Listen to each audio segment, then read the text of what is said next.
Hi, everyone. My name is Mark Duncan. I'm the athletic director at the Shipley School. I'm also the boys varsity lacrosse coach. I want to thank you all for coming tonight for our discussion about sports safety, and in particular, concussions in sports. Our guest of honor tonight is Chris Nowinski.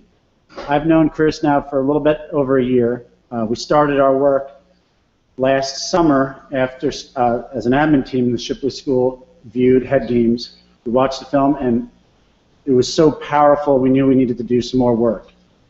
After consulting with Chris and having him come to our community last year, we decided we needed to do even further work. That developed after conference calls and discussions. We decided we needed to take a stance here at the Shipley School, and it's something that Chris, along with a lot of other input, gave us some feedback as to where we should go as a school. We decided to implement a no-heading policy for soccer grades 6 through 8. But ultimately, we started to look at the big picture in sports safety at Shipley. We developed it, we worked on educational materials, and throughout this summer, Chris has been able to guide us to where we are now. As a school, 9th through 12th grade, all contact sports are wearing triac sensors, and we are tracking data on our students in the contact. But ultimately, we want to educate everyone on sports safety and how to help our students so when they're older, the injury rate may decline. A little bit of background about Chris. Chris founded the Sports Legacy Institute, but before that, he was an all-Ivy football player at Harvard. After that, he made the career jump to the World Wrestling Entertainment, became Chris Harvard, and was a world champion wrestler. Concussions ended his career, and he decided to tackle a new area. He wrote the book Head Games, the film Head Games was made, and that has brought us to where we are today. With that, I'd like to introduce Chris Nowinski.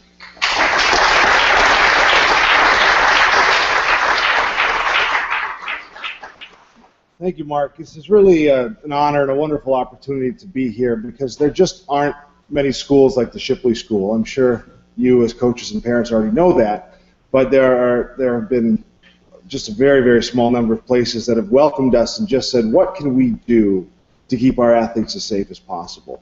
And I'm excited that Shipley School is now one of the first schools in the nation to, or actually the first to promote no heading in soccer, one of the first to adopt sensors for every student. And so I'll talk to you a little bit about how we expect those things to pay great dividends in making sure that the athletes here walk away with all the positive benefits that come with sports and not have some of them have their lives and their academic work derailed by brain injuries. So there's a big focus on prevention. But there's a big focus on everything. Luckily, coming to a place like the Shipley School, a lot of things were already in place. And so I'm going to open up this discussion before we go to a great panel discussion that we have. I'm just trying to give a little bit of Concussions 101 to the parents and a little bit more information to the coaches who already have some, just to emphasize some simple concepts, like the fact that we don't do a good job of diagnosing concussions anywhere. And we want to encourage people to diagnose more concussions at a school like this. If we're doing things right, concussions numbers should go up this year rather than down before eventually declining over time. So I'll kick off with about 20 minutes here in a presentation I already shared with the students today that seemed well received. And just to give you a little background on the Sports Legacy Institute, this was an organization I started with my neurosurgeon, my concussion doctor, who helped open up my eyes to this problem in 2003. When I was banged up, Dr. Robert Cantu. We started this in 2007. We focus on education and policy. We also support a lot of research programs. I'll talk a little bit about that.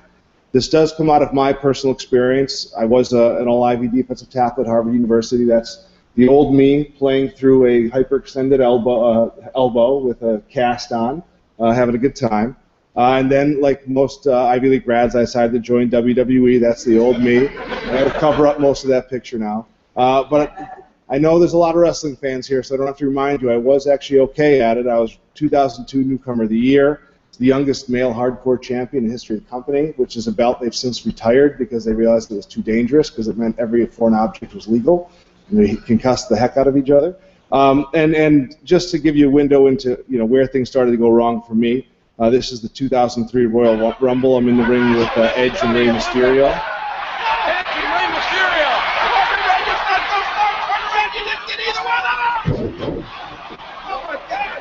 The drop kick, and then Edge let it run on Nowinski's face. So I show you that just to, partially for credibility purposes. All right, I used to be a little fearless, a little crazy. All right, I mean, this is not a nanny discussion, but also just to give you a window into what happens when this occurs. So that actually wasn't a career-ending concussion, but it was one similar where I got whacked, and I looked like that, but in wrestling, everyone looks like that after you get hit in the head, and so no one really assumed anything was wrong. And my head was throbbing like crazy. I was had a little bit of double vision. I was completely unaware. I forgot, where we were, what town we were in. I forgot who was supposed to win the match, which was dangerous because you don't know how to end it because it's fake, and it gets really confusing if no one will pin anybody else. But the problem was when I walked out of the ring, the athletic trainer stopped me and thought something was wrong. Are you okay? And asked, "Are you okay?" And I answered the question like everybody else does. I'm fine. That's the only answer you know. So unfortunately, I wasn't, and it didn't go away. And I lied about the fact that I had a near constant headache for 5 weeks. I lied about the fact that every time I got my heart rate up, I got nauseous and a little spaced out. I actually had trouble remembering stuff in the ring for the first time in my career. I forgot things. I was in the wrong place at the wrong time. But the only reason I stopped was not that someone pulled me aside and educated me. It was because I developed sleepwalking and injured myself acting out a dream and jumping off of a bed in a hotel room through a nightstand. And that's what it took to scare me straight when I woke up on the floor, not knowing what had happened, but just seeing the carnage. And that led me over time to find Dr. Robert Cantu. So he was the 8th doctor I saw. The first 7 couldn't help me because they would ask how many concussions he had. I would answer, this is my first. I had played 18 years of contact sports, never had a diagnosed concussion. And they would say, if this is your first, you should be back in a few weeks. Don't worry about it. So after 3 months of that, Dr. Cantu said, well, I know you don't think you've had concussions, but how many times were you hit in the head, you saw stars, you got dizzy, you were confused, you got your bell rung, you had double vision, you had ringing in your ears, you were nauseous. And I laughed, and I said, geez, that happens all the time. That's a bell ringer, that's a ding. And he said, well, that's a concussion by another name. And we sat there and we just kind of recited and remembered the ones that I had. It was at least 4 in wrestling. I could go through each one of them. I have scars on my face to remind me of some of them, but I had just ignored them and wrestled through them. At least a few in football where I'd go helmet to helmet, not remember falling down, wake up, and the sky had changed from a nice blue to an orange. But I wouldn't say anything. I was able to, it was either, 3rd down, I was going off the field, or I was able to just battle through it. But the 6 instances are so clear that I know the guys who injured me. It's my enemies list. Look, I still see them. It's just a shame. This guy sent me a text last night at 3 a.m. mad at me because he was up taking the he's coaching his daughter's 5-year-old soccer team. And they made him take the CDC's 30-minute online test that I narrate. And he was like, damn you, I'm up late watching this. So anyway. He's his NFL coach's son. He didn't buy into the concussions at the beginning. So anyway, Dr. Cantu exposed my ignorance. That I couldn't believe I didn't know the definition of concussion. That's not right, right? To think bang your head for 18 years and no one ever pulls you aside and sits you down like we did with these students this afternoon. It doesn't happen. Didn't know resting concussions matters. I don't need to touch on that because that's out there. We now know you don't go back into the game. You go see the athletic trainer. You take as much time as they tell you, and that's the end of the story. And the time that it takes keeps getting longer and longer as our tests get better. A few years ago, the average time was 5 to 7 days. Then they started saying 7 to 10 days. Now they're saying 10 to 14 days. No surprise if in a few years that our tests are better, and now we say no one should be back in 2 weeks, no one should be back in 3 weeks. We'll probably find that out. And then the concern about long-term consequences that you read about in the news all the time that I'll just touch on briefly. But I wrote that up in a book, Head Games, that was then became another edition in the movie. But tonight we'll cover concussion basics, we'll cover epidemiology, we'll cover what can go wrong, and then we'll cover the new Shipley policies that we really are excited about in terms of diagnosing more concussions and preventing more concussions. So for just Concussions 101, it's important to remember that your brain is the consistency of Jell-O or custard, and it moves around when your head moves. And I'll let Dr. Doug Smith at UPenn explain what happens. A clip from Head Games. Concussion or mild traumatic brain injury, but there's nothing mild about it. It's only mild compared to severe brain injury, where somebody's in a hospital bed with tubes and everything for days or months. The brain is elastic. It's like a Jell-O mold, and it wiggles around.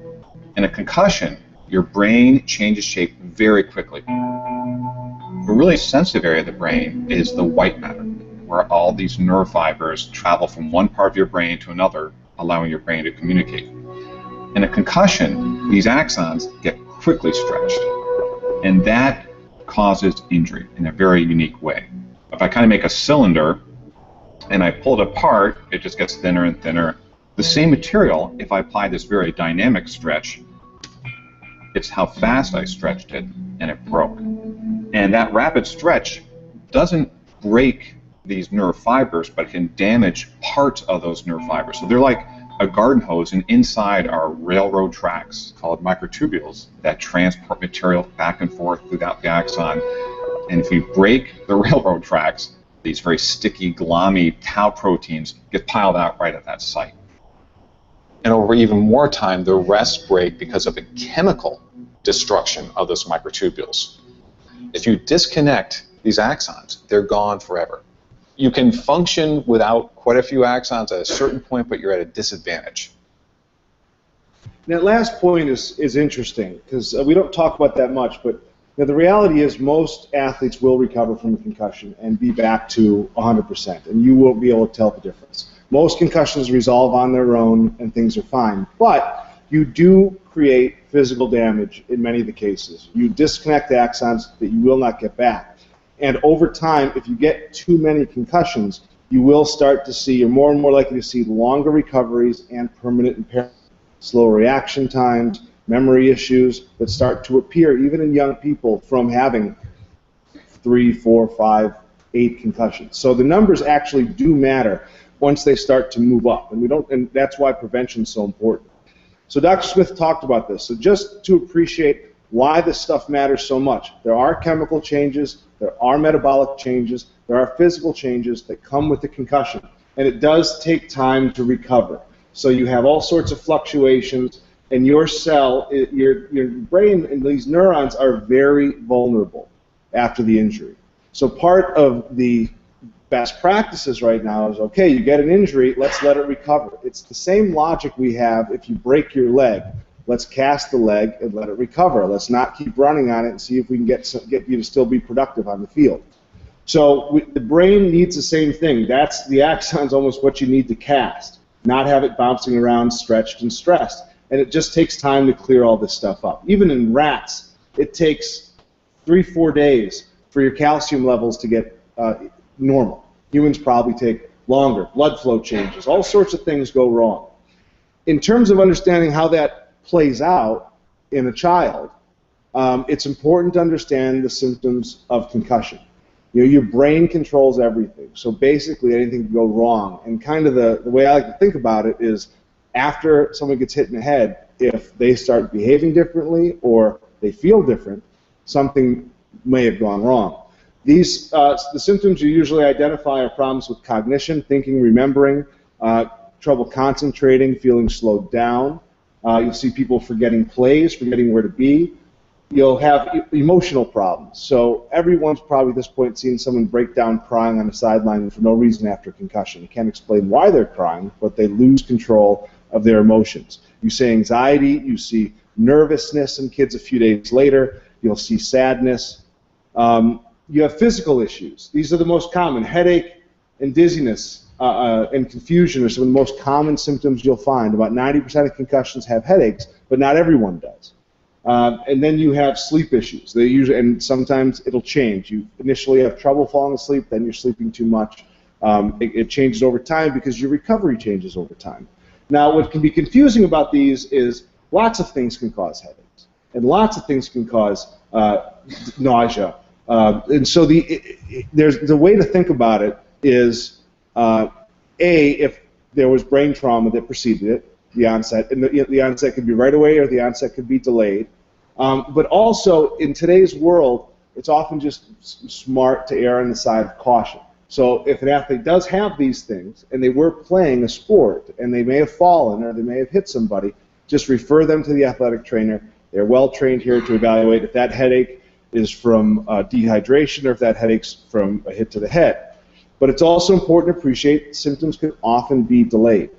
And so as a parent, your athlete might get hit at practice or a game, and the coach checks them, the athletic trainer checks them, they're fine. But hours later, they start to get a headache. They start to feel sick. So that's why it's important that parents at home know to look for these things and know if they're starting to pick something up to start asking questions. Did you get hit?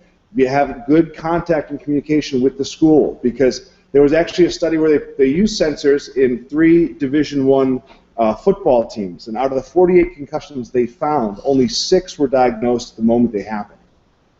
And the average time was 17 hours later. And this is with a huge medical infrastructure of doctors and athletic trainers. So you're going to catch a lot of them later that day or the next day or 2 days later, and just accept that. It's not an open and shut case the moment of the impact. And there was actually an interesting study looking at medical infrastructure and looking at how aggressive you are as a coach or parent. They took a ice hockey league of teenagers, and they all had athletic trainers. And the baseline concussion rate in that league was 5%. So they split the teams in half, and they said, all right, for half of you, we're going to add a doctor in the stands, and that doctor's job is to look for concussion symptoms. And if they think they see someone get hit in the head and skate funny or go to the wrong bench or whatever it is, they're allowed to pull them off. They're allowed to give them a sideline evaluation. And if they're right, they stay out. If they're wrong, they go back in. And what they found was by being a little more aware and a little more aggressive, the regular group had that same 5% concussion rate among the team over the season, but the doctor group had a 35% concussion rate. 1 out of 3 kids had a concussion. 7 times as many, just by being aggressive and pulling those kids out. And what that means is that if you are a coach or you are a parent and you think you see a concussion, as with the knowledge we have today, you almost certainly did. And be aggressive and pull that athlete out and let them get evaluated. That whole 30 seconds of, geez, did it happen? Did it happen? Are you all right? Are they, they get up more slowly. They dust themselves off. If they get up more slowly, that should be enough. If they stay down too long after a hit, that should be enough. Pull them off and let them get evaluated. Don't let them right themselves and then convince you everything's fine, because it's probably not, based on the numbers that we've seen from studies like this. The actual baseline rate is more around 20% for athletes per season, all sports included, like swimming and running.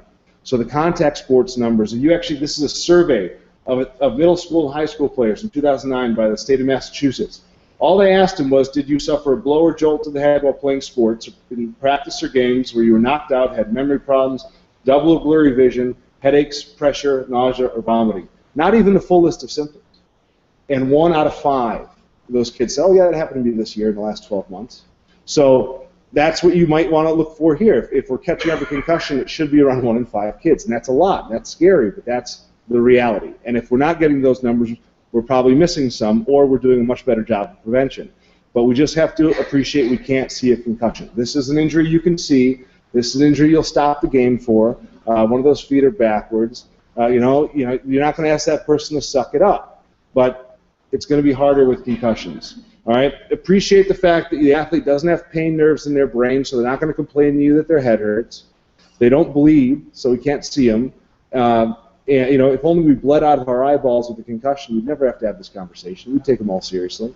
And then athletes can often play through, so you won't see that massive drop-off in play. You'll see subtle drop-offs. They should have reaction time problems and decision-making issues, but usually they can still run and they can still throw and they can do their thing.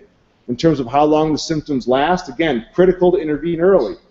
When you get to numbers like 50% of football players reporting symptoms each season, only a quarter of those symptoms are lasting more than a day. Half of them are lasting less than 2 hours. And a quarter are less than 5 minutes. These are classic dings. Double vision for a few minutes that goes away.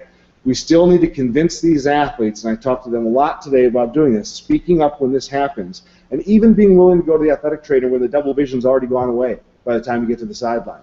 And that still counts.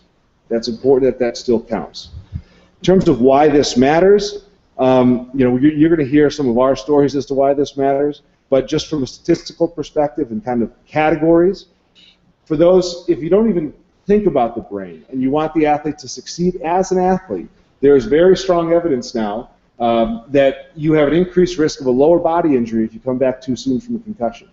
Your balance is off, your reaction time is off. This study found 4 times greater risk of a lower body ankle sprain, knee injury in the next 90 days.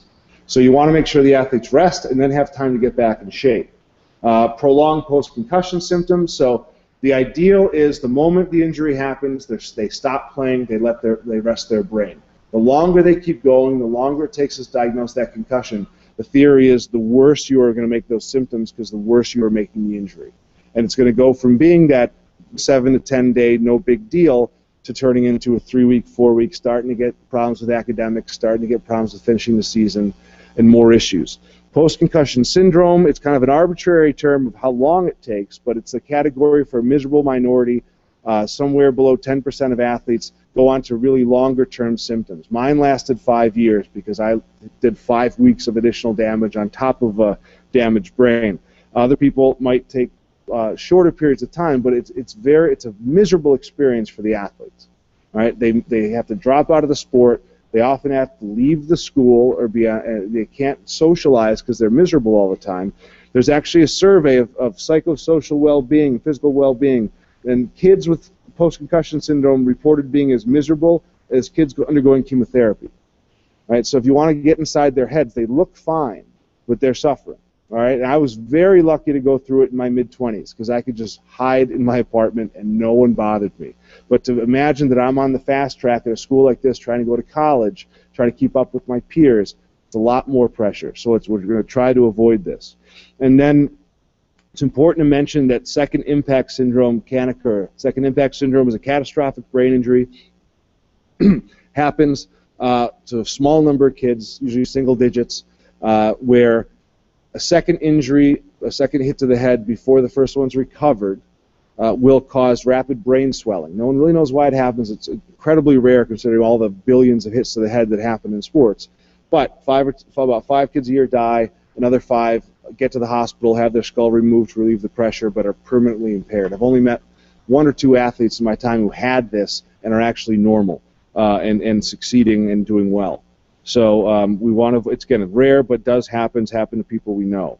In terms of and then the long-term issues. So what do we, what are we worried about 10 years, 20 years, 50 years down the road? So I'm going to talk about the work we do in partnership with Boston University School of Medicine and the Department of Veterans Affairs, where we have our brain bank. This is we've been studying the brains of athletes now since 2007, where we're trying to. The only way to really know what all these hits have done is to actually look at the brain because we can't image certain types of damage. So this is the actual brain bank. It's me hiding behind. I don't have my white jacket yet, and that's fine. I'm getting there. So the disease we're looking at is something we sort of forgot about, and we sort of didn't look at enough because it was named punch drunk in 1928 because we all got that boxers who take too many hits have problems. But no one really started looking to other sports to say, well, if you get hit in the head 10,000 times in other sports, could it be the same problem as boxing? The reality is yes. This is a normal brain. A 65-year-old control from the Framingham Heart Study who did, as far as we know, had no brain trauma, definitely had no diseases, died of an unrelated issue. This is not magnified. This is magnified. What we're looking for with CTE, chronic traumatic encephalopathy, the current name of punch drunk, is brown. When you see things stained brown, it means that the railroad tracks have fallen apart, as Dr. Smith mentioned. Those microtubules are no longer working. This is Alzheimer's disease. This is all it takes for you to have dementia from Alzheimer's disease. Most people know what that looks like. It's a horrible disease. Your memory doesn't work. You fall apart. CTE shares this brown aspect, not the red, but the brown. These are 2 45-year-old NFL players who died while having severe memory issues. And you see very similar loss of gray matter and disease into the white matter, but even more dense damage on the cellular level in certain parts of the brain. This is what we're looking at when we see the brown. All right, this is a normal microtubule. These are these railroad tracks that Dr. Smith referred to. This is how you get molecules from the cell body to go to the synapse and do their business. It falls apart, and we see the clumps, and these are what stain brown. The problem is we see it mostly. NFL players are about 1/3 of the world's experience outside of boxing. But we see it in younger and younger people, and we're seeing it in more and more sports. Just this year, we identified our first baseball player, our first soccer player, our first rugby players, because we've never looked before. So Owen Thomas had this when he died at 21. He took his life, maybe unrelated, likely unrelated, but he already had dozens of spots in his brain where the cells were already falling apart. These holes are blood vessels. This is actually, for the folks that I often still hear that are out there, usually advising professional leagues that aren't the NFL anymore, they worry about whether CTE is real. This pattern itself can help you diagnose CTE because this is the only disease that starts around blood vessels with tau.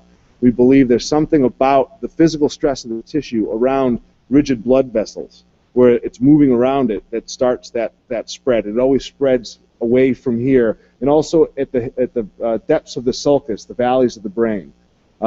That's where it starts. So, and we have to see, well, if someone had this at 21, they got it earlier because it spreads. What we're learning is that it starts in little spots and just keeps spreading the rest of your life until it takes over the whole brain and you have dementia.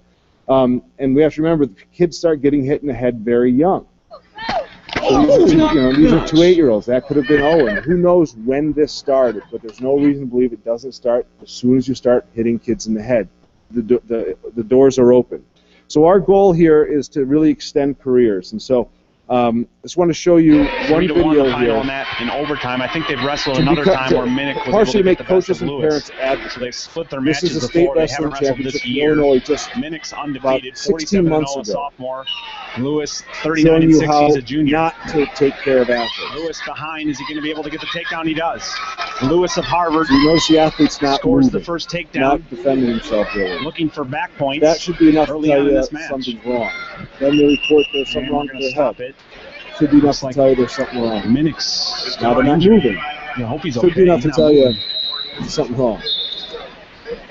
They don't move for 2 minutes. Finally, be now they concerned. get him onto his back. Boy, he still doesn't look with it, really. They No. don't sit up for 4 minutes. So he's got 1:40 left of blood time. He stands up to his feet.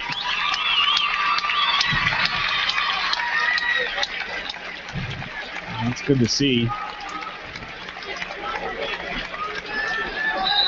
He's talking with the... Whoa. Yeah, he's having trouble. I don't know. The announcers know something wrong. Trainer just did a balance test on him. And he started to wobble a little bit. Yeah. We're good to go, though. He's going to give it a go. There's 10,000 yet, people it looks watching. like. Now they'll go out of It was bounds. a 30 coach who seconds to sent go me in the this. second Said period. after watching head games, he was so embarrassed he didn't go out and stop the match himself. Minnick still doesn't look right. Scramble there by both guys. And the kid's like trying So to I quit. believe it's going to be a 9-3 match. Anthony Lewis of Harvard. They still And that's made him going to do quit. it. Anthony Lewis, an impressive match wrestled by him. He's going to be your state champion. 11-3 the final. Lost Anthony 11-3. Lewis He of Harvard, crushed the the kid like junior. 20-0 earlier in the year. And he tweeted the next day, that awkward moment when you wake up and ask yourself why there's a huge gash on your head. So that should answer the question of, well, gee, this is a state championship. We should leave him in there. This is a shot at glory. He doesn't remember it. He doesn't even remember it. So I will show you that just to remind you that these kids need to be protected, and we need to be aggressive in doing that. I'm going to jump ahead on a few things just to get to the policies before we go to the panel. So, no headers before high school. We're very excited to come down here and have the full support from all the soccer coaches that we're gonna, we can make this work. Obviously, the concerns you see out there and why people haven't rushed to adopt this is that you're gonna, postpone their skill development, and now they're not going to make the Olympic team or go pro. But we're not so worried about that because it's a really long odds at 6th grade that's going to determine if you're pro. So the facts are that at least 30% and probably more than half of concussions are caused by the act of trying to head the ball in middle school. Kids just aren't as good of athletes. They have weak necks. They have poor head-to-body ratios. They aren't as coordinated. They will collide. And so, and getting concussions at 11 to 13 is worse than getting them at 15 or 18. You have critical windows of brain development. We see lots of kids have their lives derailed because they had 2 concussions at 11. They stopped playing contact sports. They stopped, being good in school. They have behavioral problems. I was just on the phone with a family in Memphis whose daughter is now playing tennis from soccer, and I was shocked to hear that her daughter and 2 other girls were the great athletes on the team, in their club team, and they were the first 3 who started heading prolifically. They've all had a ton of concussions. 2 of them are now retired at 15, And the third one is about to retire because she's had symptoms for 3 months from a concussion. So problem is, hundreds of hits to the head before high school opens you up to higher risks of having your career end and bad things happen. The benefit that we're hoping to get out of this is that we'll get improved soccer skills, because if you watch the World Cup this year, you realize that the games are decided on who can control the ball with their feet. It's not the headers. And you can teach heading pretty easily. But we are still going to train for headers so the athletes aren't blindsided by it. So we're going to be doing neck strengthening every week to get their neck stronger to be ready for it. And we're going to be working on heading technique with beach balls and ultralight balls. We're going to be talking about heading philosophy so they know the terms, they know when to use them. And we're going to be focused on jumping and landing in space so that you aren't whacking heads. So we've developed a training program for that. We're going to be looking forward to getting feedback and adjusting that and improving that as we go. And then the last big change, actually I moved that picture for an earlier discussion, I want to show you it, is all the athletes have sensors now, triax sensors. So this is a new area of product development, and something that SLI is really a big believer in the opportunity it gives us to both reduce risk of concussion as well as better identify when they do occur. And so every athlete will have a headband with a sensor in it, and the sensor has an accelerometer, and when your head moves, it can tell you what the forces are, both linearly and rotationally. And so the idea is there's two functions that we're going to be focused on. One is it tells you how hard you're hit. How hard you're hit does correlate with risk of concussion, but not in a perfect way. And so what we're going to do is set a high. Most concussions occur around 100 Gs or more, but they can occur as low as, they've been recorded 60, maybe even a little lower. So they have the software to actually send an alert to a phone that the athletic trainer will have or somebody else will have when we've decided when someone's hit over, and this is new work, so there's no real best practices on this yet. We decided that at 70 Gs we want an alert to go off. And there's a very low risk of concussion at 70 Gs, under 5%, maybe under 1%. So it's not going to be disruptive, and it's not going to be meant to diagnose. The way we're going to use it is when you're hit hard, it's going to send an alert, and we're going to ask the coach to visually monitor that athlete more closely, and the trainer. The simple idea is that person who's over 70 is far more likely to eventually have had a concussion than somebody who wasn't hit that hard. And so if you're going to focus and be monitoring these things and knowing that the coach can't see everything, it's just we're going to use it as an extra set of eyes and an extra reason to go up to that athlete and say, hey, how you feeling? Give them an opportunity to self-report. If they're very concerned or if they do see something, then they'll immediately refer them to the athletic trainer to do their business. So, and the coaches still have the strict instructions. If they do see signs of a concussion, balance problems, confusion, anything, the usual things, and then if the athlete reports, they're done. So the sensor is irrelevant at that point. But what we're hoping the sensor does is help them identify more of those signs when they do occur. The second aspect we're going to use is hit count, and this is something that SLI developed. We went to a number of sensor companies and said we want a second function on these. We just want to we want to make it like a pitch count. We just want to count how many times you're whacking these athletes in the head, and we want to get that number as low as we can while still teaching the sports in a good way. And so Triax is among many that have agreed to let us set a threshold, and that everyone's using that threshold. The threshold right now is 20 Gs of linear acceleration, which is above normal movement and below concussion. But it's something that we think is worth measuring because that's when you start to get tissue stress. And so we're going to count every athlete's hit count with these devices. And what we're going to do initially is use as a behavior modification tool. It's going to give feedback for the athletes so we can identify which ones are getting hit in the head more, and why is that happening, and what can we do to limit that? Is it their technique? Are we using them too much in certain positions? We are also going to give feedback to the coaches, so the coaches will understand, well, why is the 7th grade team getting hit in the head twice as much as the 8th grade team? It almost creates a little bit of competition to get the lowest number of hits to the head while still being able to teach the sport. So it gives a little bit of accountability to the coaches that I had growing up that used to just ram you into each other as much as possible, thinking it made you tough.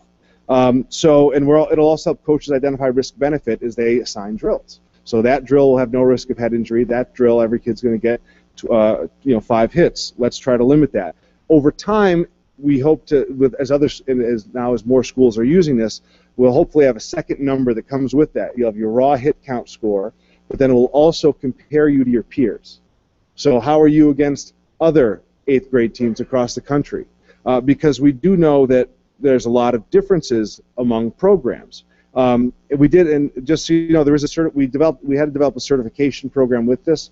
We've had no way to know which sensors work the best. We decided to develop one certification program just looking at that 20 Gs, just so we could convince all the doctors we work with to get behind this, because they didn't want to be backing bad products. So Triax is certified in all of our categories: unhelmeted, lacrosse helmets, football helmets, hockey helmets, as are a few other companies now. And the reason, and just to show you that comparison, this is a study that Virginia Tech did looking at 9 to 12. They had a bunch of teams, 3 teams of 9 to 12-year-olds with these sensors on. Different types of sensors, but sensors nonetheless. And what they found was when they ran the math at the end of the season, one team averaged 145 hits to the head per kid, one team averaged 106, and one team averaged 61. At the end of the season, they were all just as good. The team with 61 was not a worse football team. They had no other catastrophic injuries, so they didn't have any neck injuries because they didn't teach tackling well enough. They did. They taught the sport just fine, but they were able to do it in a way that had fewer than half as many hits as Team 3. And that's where we want everyone to be. We want to use this tool as a way for everyone to be at the bottom of the spectrum and just play these sports smarter and safer. So that we're excited that Shipley is dedicated to that, and this will pay dividends down the road. So thank you very much for your attention, for your attendance for this. I'm now going to hand it over, as we have a special guest, because along with these sensors, we also need to do more research on them.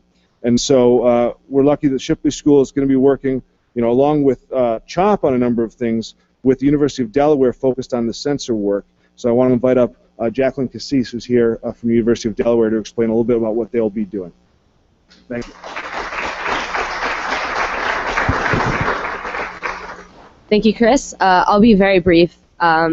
You may have seen in Dr. Pilch's email to all of you when he announced that the Shipley School would be using these sensors, that both our research group at the University of Delaware as well as a research group at CHOP will be looking at this data. At this point, it is only observational. We are just looking at the number of head impacts that these student athletes have. But moving forward, we keep getting the question, well, what do these hits mean? What does it mean when you have 50 hits over the course of a season? What does it mean when you have 100 hits over the course of the season? So moving forward in the next year, the Shipley School, as well as several other both colleges and high schools throughout the country, we're hoping to do preseason baseline testing as well as postseason testing and try and see what these hits actually mean. So we know up here there are quite a few ways to look at concussions now, everything from functional imaging to balance and postural control and symptom evaluation, and we hope to include all of these in a very comprehensive study so we can tell you what these number of hits actually mean.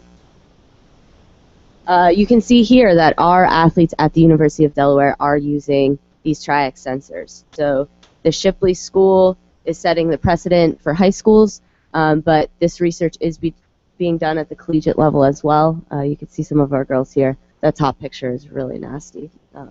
Bad heading technique altogether. And throughout this, we also need to keep in mind time course. So we often talk a lot about what happens over the course of a season, but we should also consider what happens over the course of a single acute bout of heading. We have heading drills for soccer. Single season, single year. A lot of the high school athletes engage in multiple sports over the course of a year. So what happens across their various sports and obviously a career. And throughout this, we have to keep in mind recovery, and most importantly, when we're designating a hit count, both age and gender. So if you have any questions, I'll hang out after, but mostly research questions. Everything else can go to Chris. Thank you.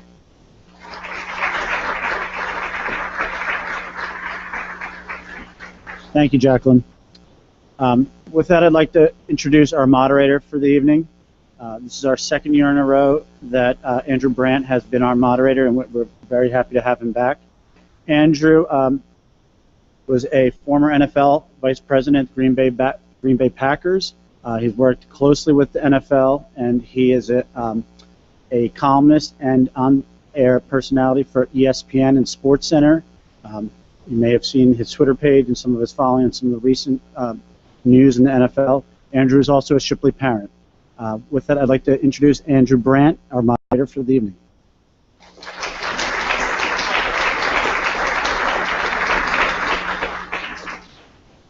Thanks for having me. I'm going to bring the panel up too, and I'm going to get to them in a second.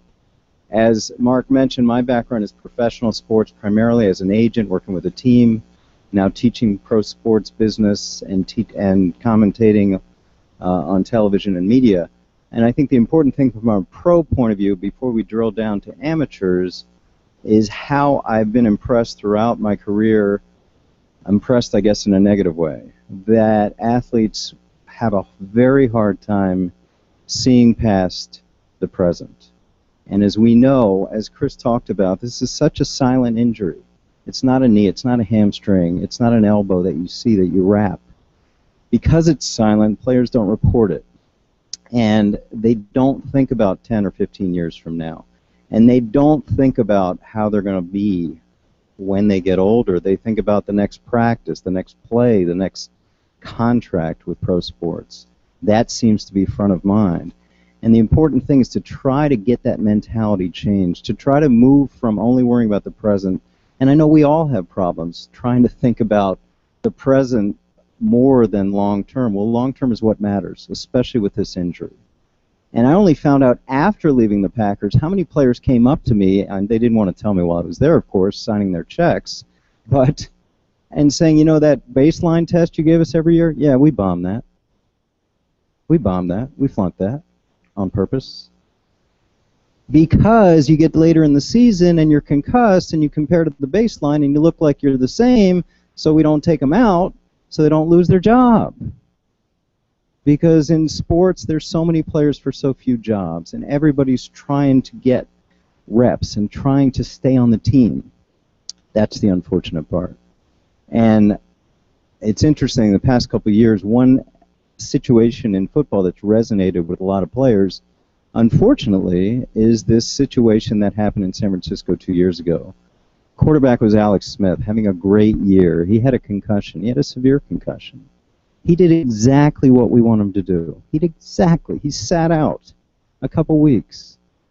A kid named Kaepernick comes in, is a successful and dynamic player, and Alex Smith never plays again for the 49ers. Now he's in a good place, he's fine, but everyone around the league seems to think, well, if that can happen to Alex Smith, a Pro Bowl quarterback, that can happen to me.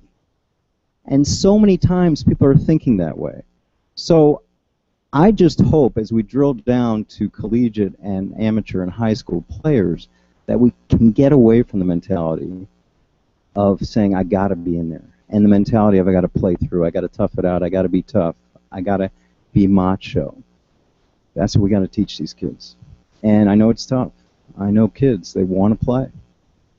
Everyone wants to play. Robert Griffin III, you ask him, oh yeah, I'm playing. Everyone wants to play. That's what we do, we play. So having said that, what I want to do is talk to this impressive panel, hear some of these stories, and open it up and really have this in-depth conversation. The first panelist I'd like to introduce has quite a story. Her name is Josephine Pucci. She's from Pearl River, New York. She is a current athlete. Not only do we have a female athlete here, we have a current athlete, a Harvard University women's ice hockey captain, member of the women's national team, and yes, a silver medalist at the Sochi Olympics. Welcome, Josephine.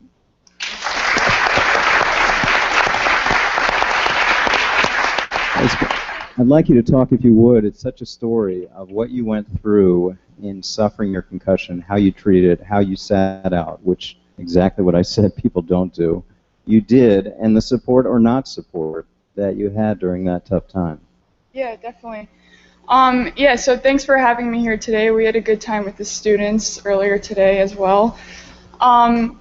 But yeah, so I'm going to be a senior this year at Harvard, finally. I actually took the last 2 years off. The first year was because of a serious concussion I suffered, and then the most recent year was to compete over in Sochi. 2 weeks before my supposed to be senior year, which was in the fall of 2012, I suffered a pretty serious concussion. It wasn't my first. I've also had a couple others in college as well as high school. Oh, more than a couple, but so 2 weeks before my senior year, got hit. Thought it would be like the other concussions, hopefully recover within a few weeks and get back on the ice. But I returned to school and things just got worse. I remember sitting in class during the first week of school, and I just wasn't retaining anything. I was sitting there, trying to take notes, and my eyes were, if they feel like they were jumping on me, wasn't retaining much at all. So I left, went straight to our doctor and told him I was feeling worse, the symptoms weren't improving. He got me over to Mass General, saw a doctor over there, and immediately she said right away, "You're done. Like, you cannot play anymore. You should not play hockey anymore or contact sports." So that was obviously a big blow to me. I was just, thinking I'm getting ready for my senior year here. It's supposed to be one of the best years of my life. The Olympic tryouts were coming up in a year as well. So, after this conversation with the doctor, she had advised me to leave school. She said that the symptoms would take a while to subside. And after speaking with my family and the coaches and the doctors, I decided to leave school and focus fully on my recovery. So yeah, obviously this was a difficult decision for a couple reasons. One, like I said before, this was supposed to be one of the best years of my life. I just moved into my dorm a couple weeks before that, and here I am going back home to New York. It's supposed to be my senior season, and then on top of that, I had played on the national team for the last 2.5, 3 years, and my lifelong dream, playing in the Olympics, the tryouts were just 10 months away. And everyone else is playing their last year, getting better every day on the ice, and I had to go home and lay in bed. And, so that was tough. And then I have this doctor who's telling me I shouldn't play anymore. So I go home, and I'm dealing with these symptoms. I'm pretty much bedridden for 3 months. Extreme mental fatigue. Just going for a walk was very difficult. I'd have to sit down and shut my eyes and close my ears. Wasn't able to listen to music early on. Wasn't able to look at my phone, computers, TV, be in social situations for too long. I wouldn't even go outside until it got dark out because the light was so strong. But this whole idea of retirement, I definitely recommend, if you guys have kids who may have concussions and who may have to face this retirement decision, it's not something you have to decide when you have symptoms. And for me, that's the mentality that I had. So I kept this goal as motivation, and that goal to hopefully get to Olympic tryouts kept me disciplined to not do things that triggered my symptoms. It kept me committed to getting healthy. And it didn't have me worrying about whether or not I was going to play hockey again. So that decision of retirement you can make after you get your health back. When you're feeling symptomatic, your priority is to get healthy. So, so when I left school, my teammates very supportive. They knew how passionate I was about all this, and they saw how bad the symptoms were. The coaches understood. So I went home, focused on getting better, saw a lot of different doctors in New York, Mass General, went down to Atlanta to see Dr. Carrick, who gave me a lot of different eye exercises and a protocol, and I was very religious with them, ate right, slept well, and stayed patient. And as time went on, I slowly got better. The ups and downs were inevitable. You take 2 steps forward, 1 step back with concussions, and that's just the way it is, and it's something that you have to accept, and it's just part of the process. But I continued to get better, and I made slow progress and moved out to Boston and played my first game in 10 months at the Olympic tryouts and made the team and got to live it out. So. It's a wonderful story. When you were going through this, did you see yourself playing again? Did you worry about A, playing again, and B, leading a normal life? Yeah, I mean, there were times where, I'd be making progress and I'd be doing everything right, thinking, I'm not putting myself in bad situations by, watching too much TV or being too active. Like, I felt like I was doing things right and I'd see progress, and then all of a sudden I'd fall back and the symptoms would get worse for a few days. And there were times where the headaches just got so bad a few months into the process, and I would think, like, geez, am I ever going to get better, So the whole hockey thing, though, I accepted the possibility that I would have to retire, and I knew that there was a possibility that I wouldn't be better by June when the tryouts were, and that acceptance of that, I wasn't afraid of it anymore, and by not being afraid of it anymore, it wasn't something that prevented me from getting better or got in the way. So yeah. Did anyone try to hold you back from going to these tryouts? Excuse me? Did anyone try to hold you back from going to these tryouts? No, because, the doctors are telling me not to play, so that was one thing. But I think, I guess this would be important for most people here. My family was incredible, and they were such an incredible support system, and they let me make my own decisions, and they didn't pressure me. They let me make my own decisions, and they were just there to support me and love me. And during a long-term concussion, you lose everything. Like, I lost hockey, I lost school, I lost my friends. I wasn't able to be at school with my friends, and I wasn't even able to be in social situations for very long. But what I did have was my family's love and support, and they were my backbone during that time. So, they weren't telling me either way, oh, you got to retire, or oh, you got to get better for Olympic tryouts. They were just there supporting me. Yeah, that support's admirable, and I believe you mentioned your mother's here. Yep, my mom's here. She's Let's in the recognize back. her. Yep.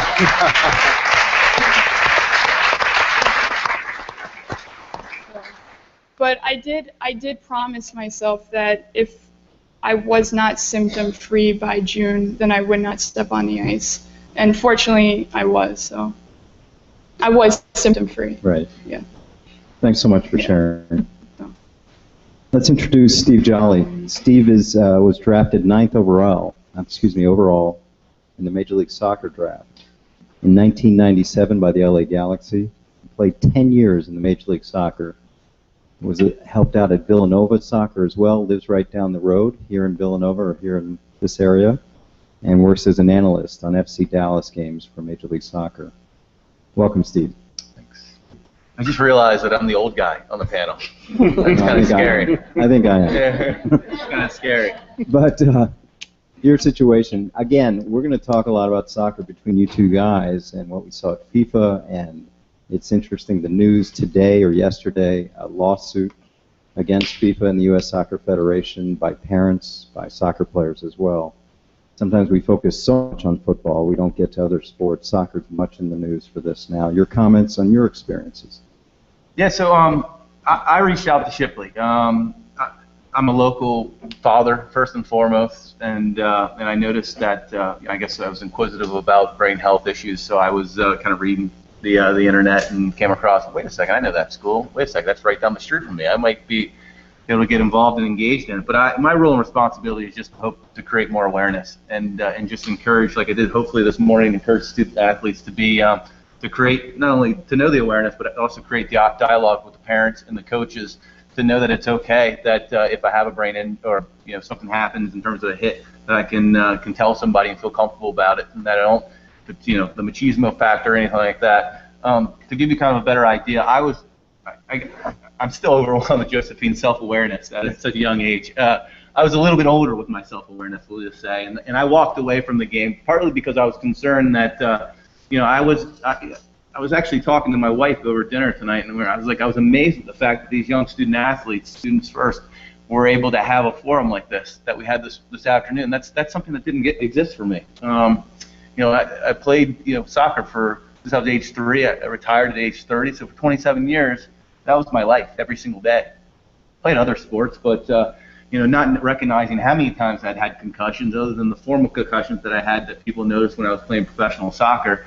There was a moment of self-awareness to some degree, saying, what am I doing here? Like, this is a good run, and I like, being on TV and getting paid to play a sport, but I've got bigger and better things that I'd like to accomplish in life, and they just don't associate themselves with playing a sport in a game. So I walked away, and I actually ran away from the sport, in a number of reasons. I don't play the sport anymore. I don't talk about the sport other than when I have to professionally talk about the sport on TV. I don't even think my kids even knew that I played soccer at some point. I want them to be involved in the sport because they have a passion and enjoy it on their own willingness. But in saying that, I reached out to Shipley because I think it's an incredible step they've taken to create awareness in such a vital issue. I'm floored that we live in a country as evolved as we are today, where this conversation is just starting in 2014. It sickens me. It sickens me to the point where, as I mentioned, my awareness and my intellectual curiosity goes on the fact that I'm worried about myself. I don't know if I'm going to have long-term effects because of the things I did with heading drills and stuff like that. I noticed recently, and I was reading some articles this afternoon about, Major League Soccer has been doing a lot since 2011 in reference to some protocols and creating some protocols, and they started this cloud software. And I noticed one of the heads of the board of directors is a current coach of Major League Soccer. He was my coach when I played soccer. And he was also the coach that was serving 50-yard balls to me, telling me to hit the ball high and hard out. So that awareness, I think, is pretty evident in terms of a person who really didn't understand the importance of brain health. Now, obviously, understands it because Siggy Smith now is involved and engaged in understanding the protocol that should be self-evident in the sports. But no, I go back to my original comment. My role and responsibility here is just to hopefully create awareness on a very, very important subject matter, and I commend Shipley to the utmost degree that they're being so proactive on such a stance. I laugh because my mother-in-law has been a teacher at Friend Central for 30 years. and I told her, I think they're recording this online. I might have to call out Friend Central to get involved and engage in this conversation as well. I think you just did. I think I just lost my wife a job, but that's okay. How are you feeling? Do you have issues related to your playing as long as you did? Yeah, I don't know. Other than sleep issues, I don't know if that's because I have 3 kids under the age of 6, or just But no, I mean it's just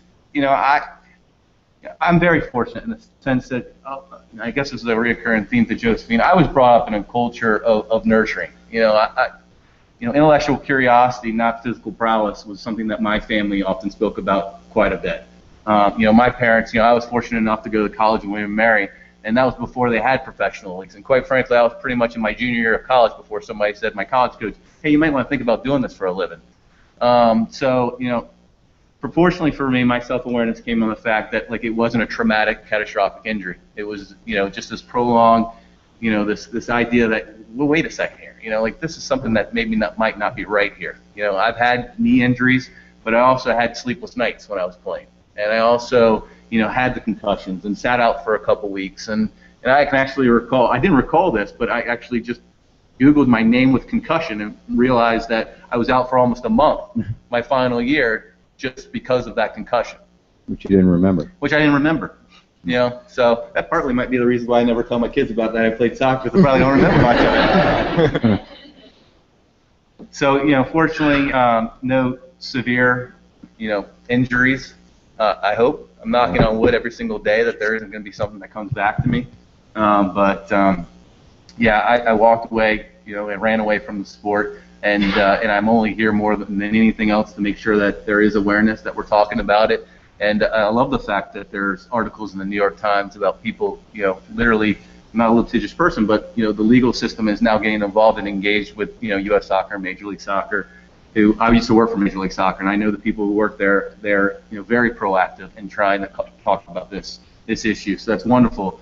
But they also are hopefully with this lawsuit talking to FIFA, who I mentioned it today. The gross incompetence of the biggest organization in the world, sporting organization in the world, isn't talking about this issue more importantly. is a travesty. And I think on the litigious front, it was only a matter of time, right? Because you have NFL, NCAA, NHL, all these. NCAA has just settled, NFL has settled. We'll see what happens with NHL and now soccer. Staying with soccer, let me introduce Doug Warren. Doug was an All-America for 3 years at Clemson, and I'm sorry, first team ACC for 3 years and All-America for 1 year as a senior at Clemson. Played in the MLS, drafted 14th overall in the 2003 draft, and played with the New England Revolution. Still lives in the Boston area. Welcome, Doug. Thanks.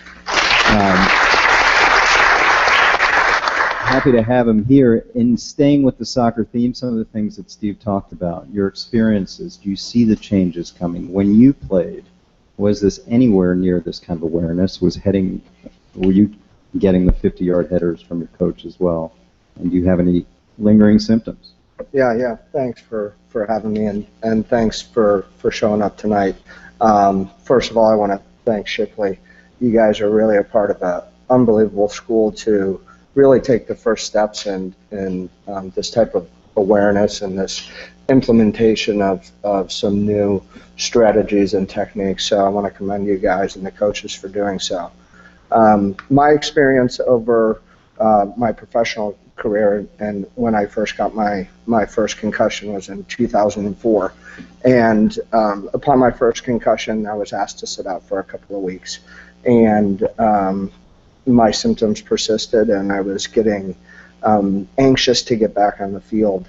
And as a lot of athletes do, we try to deceive, or we try to trick our coaches, our trainers, our parents to get back into the game as quickly as possible. And I was guilty of those. Throughout the 4 concussions I had in the 4 years for my first one, I vividly remember each time trying to get back onto the field, or just not leaving the field. So part of my role in being here today is to make sure that doesn't happen to your kids, and they're not sitting up here one day having to talk about concussion awareness and how they had to trick their student or their parents or their trainers or coaches.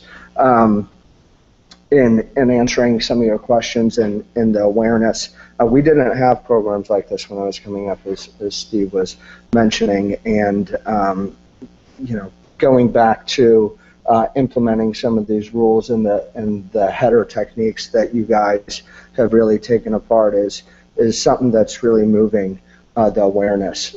I think that it's a very honest step in understanding what's going on with concussions.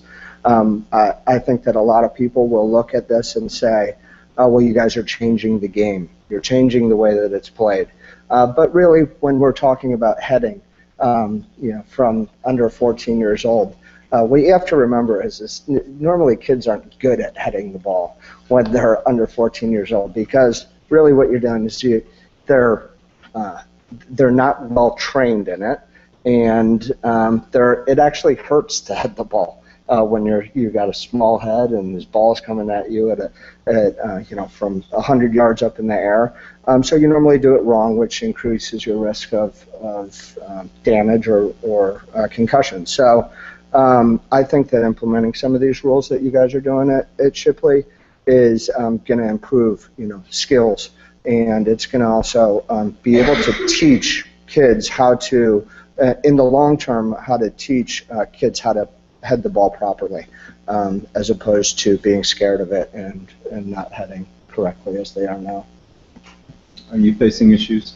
Yeah, I occasionally have, lapses of memory, or, you forget your keys and it's repetitive, and you start to think, when you sit here and you watch the presentation that Chris went through, it's scary to think about the long-term effects that could happen. As Steve was saying, you're knocking on wood, hoping, that some of those images of your brain are really happening in your own head. So I do have tendencies of concentration or lapses of memory. and I'm hoping that it's lack of sleep, like Steve said, because I have 3 kids under 3. So Yeah. You got a good excuse. So That's the takeaway. maybe that's a bit of it. Thanks, Doug. I want to try to get all the panel involved in discussion. Then we'll have a couple questions from the audience. But as parents, as coaches, I guess start with you, Chris. How do we encourage competitive play, aggressive play, yet safe play? And obviously, what we're doing with the no heading and the triads is great. But kids want to be aggressive. They want to compete. And some of these games have some violence inherent in them. So what's the happy medium, in your opinion? How do we keep them safe? Well, I think thank you for moderating. You're doing a wonderful job, and it's really great to work with you again on this. The important thing that's what's happening here and what's kind of spreading as an idea is the best way to protect these young kids is to really continue to separate what is the professional game from what we do with kids. If you actually look at like the history of the sports that we play now that are popular, they were almost all invented at the college level. And then they moved to pro when people thought they could make some money off it. And then they started trickling to high school, so you have people that are better prepared for college and better prepared for pro, and you just kept pushing it down. And there was no real thought to, well, should kids be heading the ball young? Should they be playing tackle football young? So I think that is one of our big goals. And that's why it's good to have thought leaders like folks here to say, there's so much we can't control with little kids, and there's so much that's just not appropriate for a little body versus a big body. So I think that's step one. And then the other factor is kind of changing that culture and how we talk about this stuff. Mm-hmm. And so that means, as a parent, as a coach, kind of separating when you kind of give a kid that little nudge that they need to learn that they can push past that limit.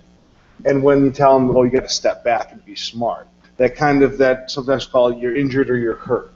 When are you injured? When are you just hurt? And we do the model that I like to follow is we do a good job with that with neck injuries. We actually, like in a sport like football where I grew up, we were actually taught about neck injuries. We were told, don't drop your head. If you do and you get hit and you can't feel your arm or you can't move for a little while, you might end up in a wheelchair, so stop. Don't move. Let us come onto the field. And we had those open discussions. But we haven't been doing that about concussion, and now we are. And I think we're all smart enough to separate out neurological injuries, neck and head, versus sprained ankles and stubbed toes and broken nails. So we just have to be smarter about how we talk about these things. Yeah. And Josephine, you play a sport, inherently violent sport. I mean, there's lore about hockey players fighting and spitting out their teeth on the ice like they're chiclets. I mean, in playing this sport, you know that there's going to be contact, and you've had experiences. How can we make hockey safer?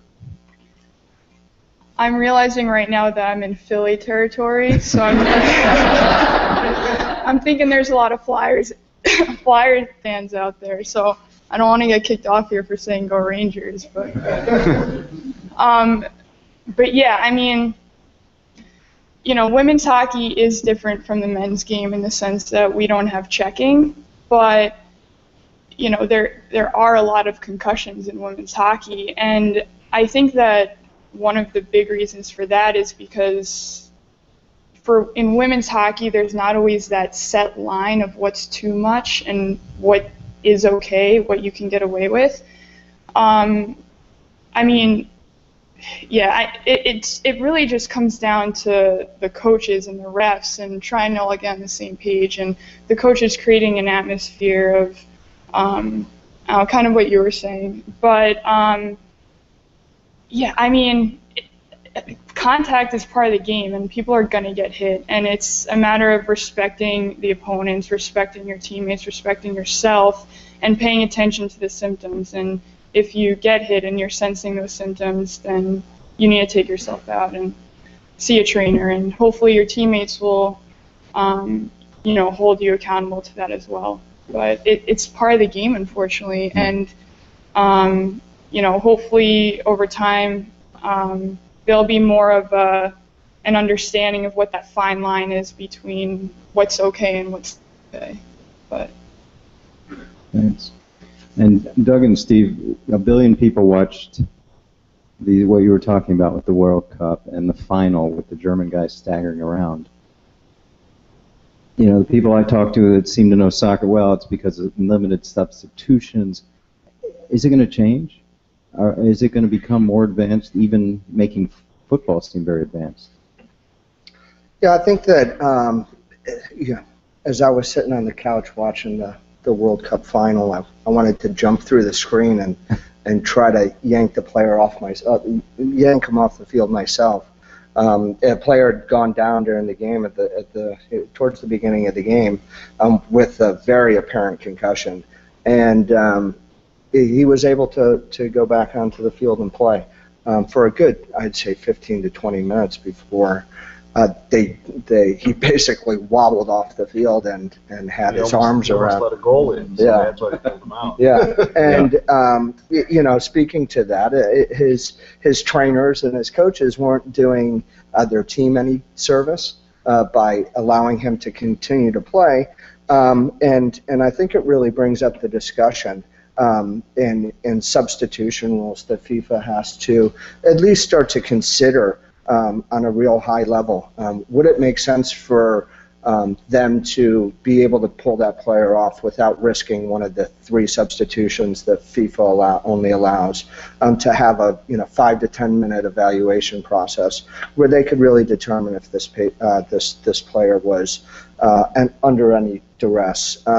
So I hope that they're hearing our conversations or our uproar. I think that we're going to have to continue to have these conversations. I know that Steve, when he's on television or radio, he likes to bring up some of these instances, and Taylor Twellman, one of my friends, has really been a big advocate of speaking out on TV, and pointing out when these situations happen and occur, because we have to continue to have these talks and voice our opinions to really make some change.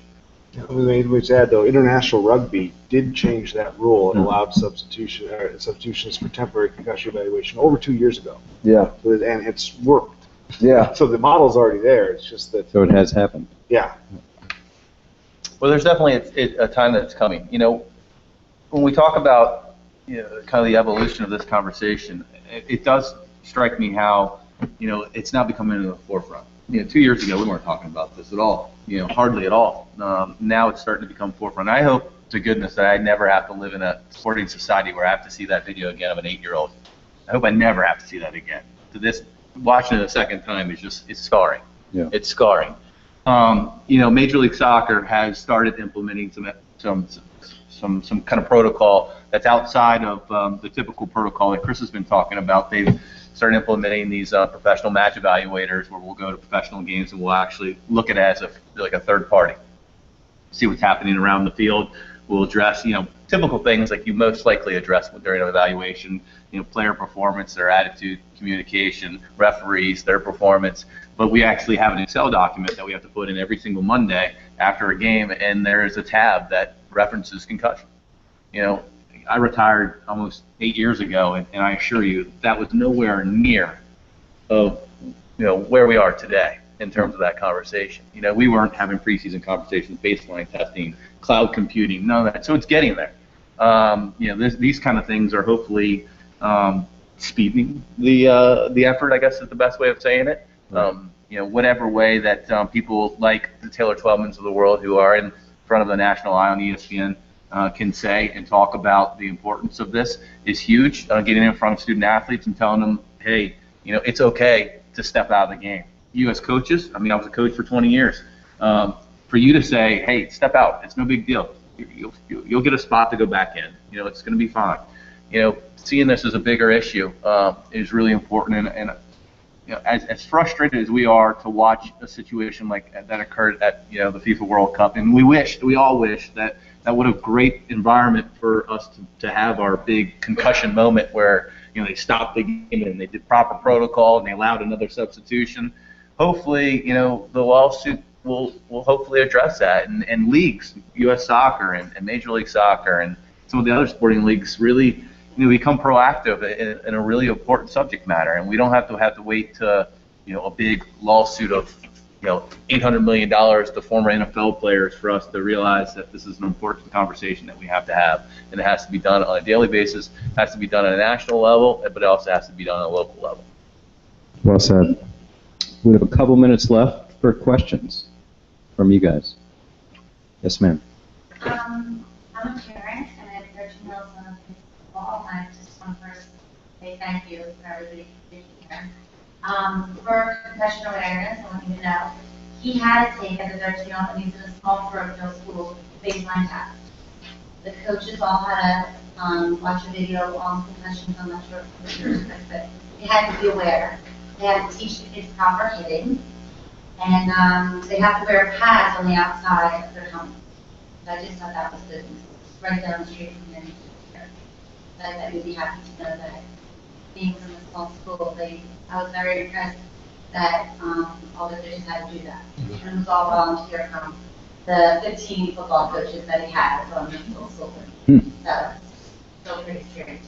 My question was to Josephine. Josephine, when you went back to playing and trying out, did you experience any other symptoms? Once you were symptom-free and you went back, were you worried about experiencing any more symptoms? And did you? And if you did, what did you do about it? So fortunately, I did not experience any symptoms, and I don't know how the miracle happened, but I got healthy and I was able to get to Sochi in February of 2014 all along the way without having my symptoms come back or getting another concussion. And, that's something I'm obviously really thankful for, and I don't take my health for granted, especially after how hard I worked to get it back. But going into tryouts, I went into tryouts fully confident in my health because of how I guess confidently I took each step and how slowly I took it. So I took each step, I progressed very slowly, but I did that so I would be confident when I took the next step, so I wouldn't, get hit again too soon and have to do the whole thing over again. So, like I said before, there were ups and downs along the way, but overall I progressed and I improved. And going into tryouts, I felt confident in my health, and that was because of how slowly I took the process, and I didn't try and rush it. So. Yes.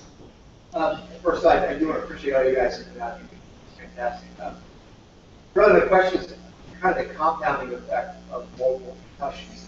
I guess the assumption built in is that as you get each one, the symptoms that you get afterwards are compounded. But is there any truth to the fact that maybe in your case you feel like if it happens again, the symptoms are not as great as they were before? Is the post-concussion recovery based on the cumulative effect or of each one, that kind of how you're feeling your moment?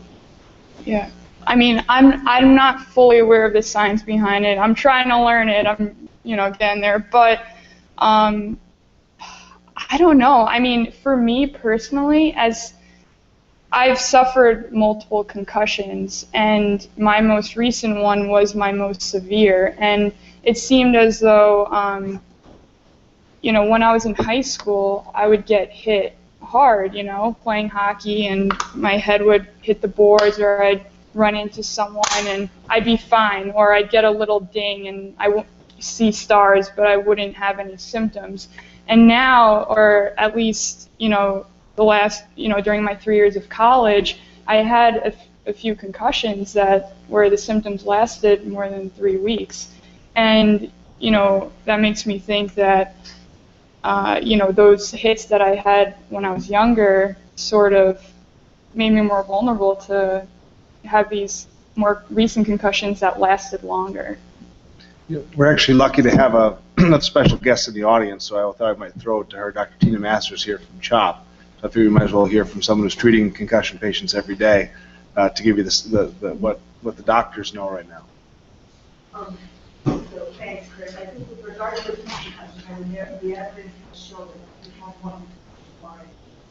I think that the last few years, we're learning a lot more about how much you need to train. We can definitely on the confidence that we worry for the next concussion to get worse, and we didn't know what to do. that. And so that once you have a concussion and you let you run away, the first time it can really start off with feel right.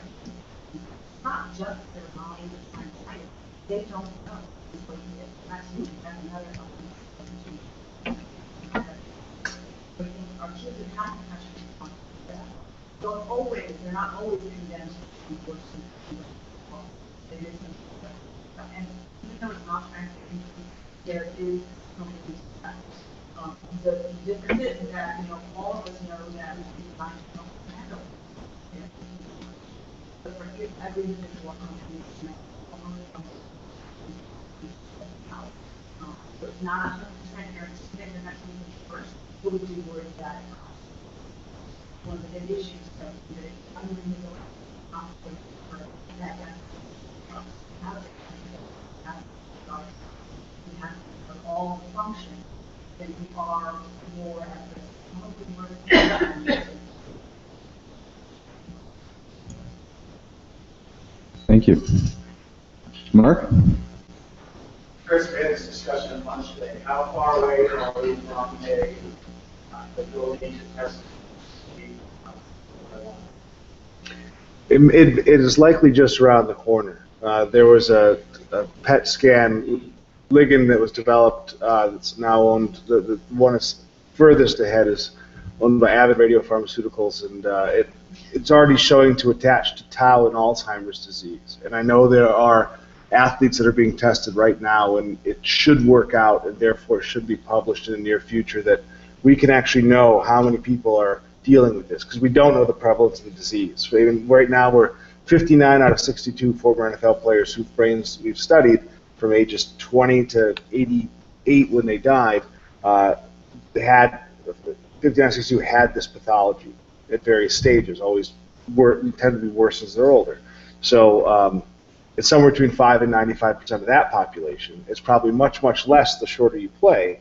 And we're also hoping that the later you start getting hit in the head, that will also lower your risk. But we don't know yet. Time for one more. Yes. And my question is really for just I represent probably the academic end of the heading of the school. I'm really interested in how you found as an athlete that the university has accommodated and worked with you in terms of doing the class. Yeah, they've been great. So I had, I guess, 3 diagnosed concussions while at Harvard, and one of my first concussion my freshman year occurred just before exams, and they allowed me to postpone my exams. Obviously, my most recent one, I had to leave school, and they were great with that entire process, and now I'm coming back ready to go. Fortunately, as you were saying, if you rehab the brain,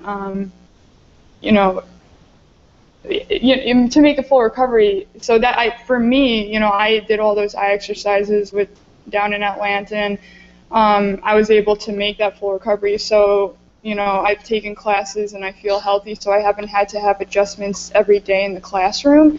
But during the symptoms with the concussions, the school's been very supportive.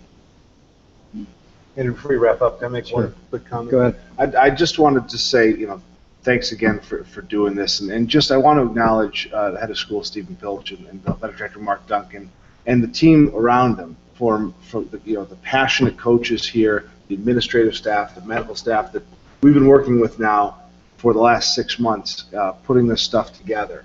And it's just been a monumental effort that most people aren't willing to do because it's hard work and it takes investment of time and resources. So I just want to point them out and the rest of the staff here just for really making such a great commitment to the students here and recognizing that really in the long run sports is secondary to the academics and their health, and making that statement through their policies. So just I want to give a round of applause for them.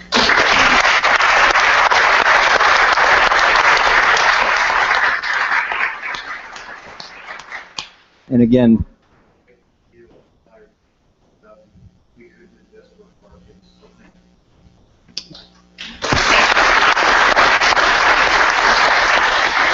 I say that too as a parent. Chris Nowinski is a change agent. There are not many of those out there. He's changing the game, and we're fortunate to be a partner with him. Thanks for coming.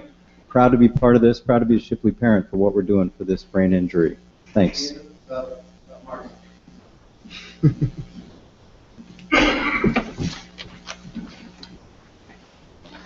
Thank you, Andrew. I wanted to take a moment and just thank all the people that put in all the work planning this all summer and agreeing to come here and take time out of their days. Andrew, thank you for moderating. The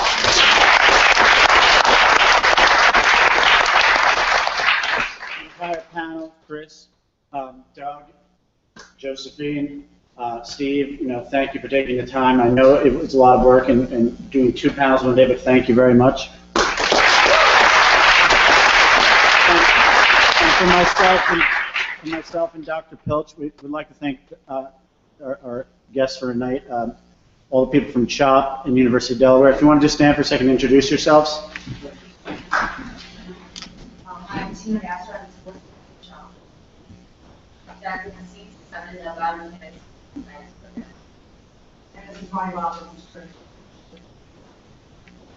Hi, Ronnie. Thank you again, and from myself and Dr. Phelps, thank you so much for coming out tonight. And this is on YouTube and it's streamed and it's going to be saved, so you can send it out to your teams and to your parents. Thank you very much.